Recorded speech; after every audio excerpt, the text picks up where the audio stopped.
Hello and welcome back. The next artist we will be featuring tonight is a creative writing major with a flair for poetry. Alternative Reality is proud to present our first poet to the show. He says that art is what keeps him sane. I present to you Mr. Phillips.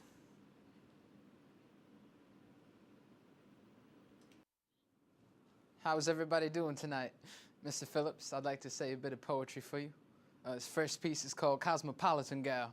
It starts with an epigram. Pain is not good for the heart, and pain is not good for the soul. But pain is good for art, and art is good for the heart, and art is good for the soul. So pain is beauty yet to be transformed. I wrote this piece called Cosmopolitan Gal because sometimes I feel awkward, intentional, unintentional, but nonetheless, I think it's beautiful. A checklist for cuties portrayed as truth. The necklace of beauty becomes a noose of imperfection, eyes pressed against magazines, impressed yet depressed, as interest and impressions get dispensed at requests. Somewhere there's a cosmopolitan gal squinting in front of a mirror, holding a pair of tweezers, trying to remove the smallest excuse as to why she's beautiful.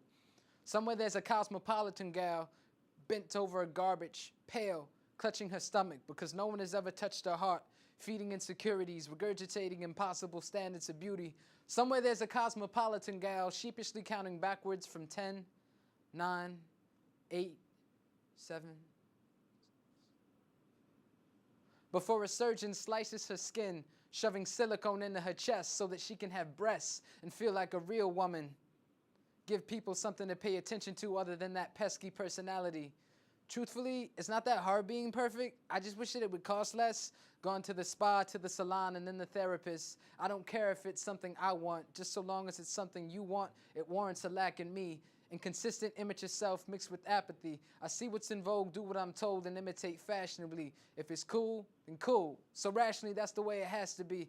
If I stick out, that would be a catastrophe. That would mean agony. That would be blasphemy, a genuine tragedy. My whole strategy is to be an absentee, blandly blending in with the crowd absent me. If I didn't, that would be unforgivable. Someone might have the audacity to mistake me for an individual.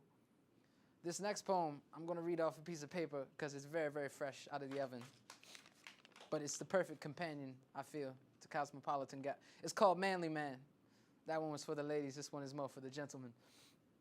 Shuffling through different supplements, filling up the bottle with a protein mix nastier than semen. He reaches for a few Tic Tacs and slips them back to freshen his breath. More concerned with how big his biceps are, he doesn't care how big his ball sack is. So masculine that he'll bend over and take the syringe. Who cares about heart? Those veins need to pop out. If you take off your shirt and don't have a chiseled core, no one will be able to stomach you. Why would a woman want to be with a man that can't protect her? A manly man is standing on a scale, hoping to see an increase in muscle mass so that his value as a human being will carry a little bit more weight. Attempting to do more than he ever has. He's barely benching 295 pounds just before it slams on his jaw, scattering teeth like shattered Tic Tac boxes. He knows people are shallow, more concerned with the shadow than the outlines, taking time to read in between them.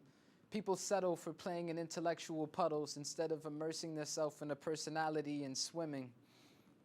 Some people are so afraid of their feelings, the only emotion they'll ever truly get to know is fear.